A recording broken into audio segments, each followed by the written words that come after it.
दुख होला जब तक समझ न आवे, आपन बना के अपना ही हाथ से दिलवा पे छुरिया चलावे।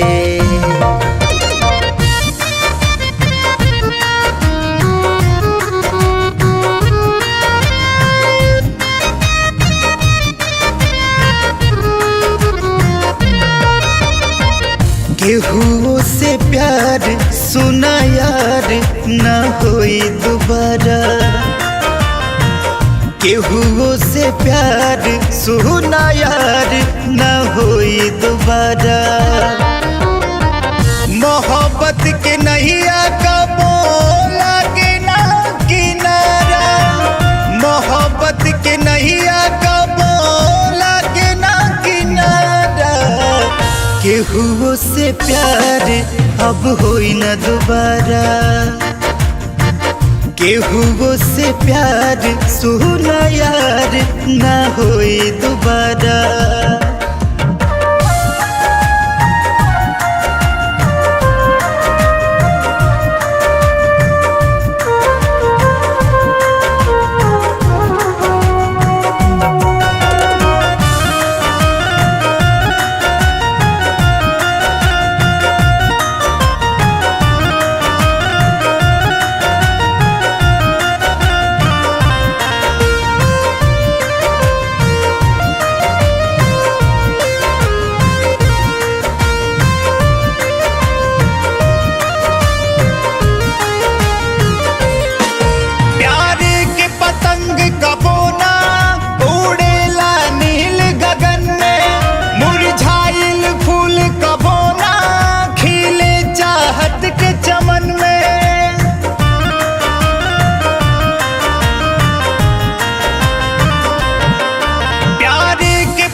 कबो ना खिले चाहत के चमन में, दिल बेकरार ई हमार ना होई दोबारा।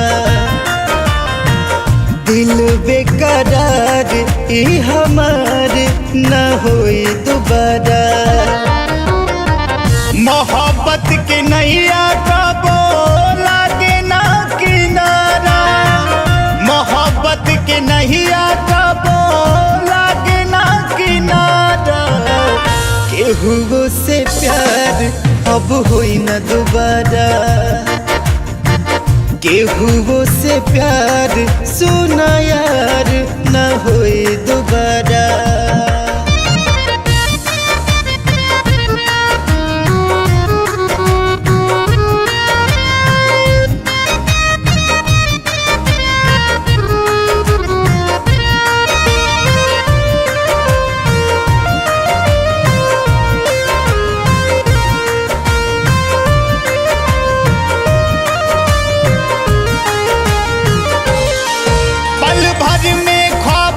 शीशा कहे देखते टूट जाला, केहू बन के जान जिगर के काहे खुद से रूठ जाला।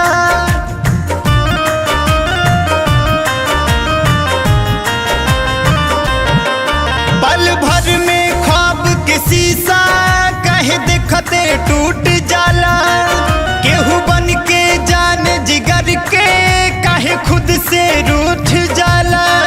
केहू बन के जान जिगर के काहे खुद से रूठ जाला। अमित नैनाचार ई हमार ना होई दोबारा,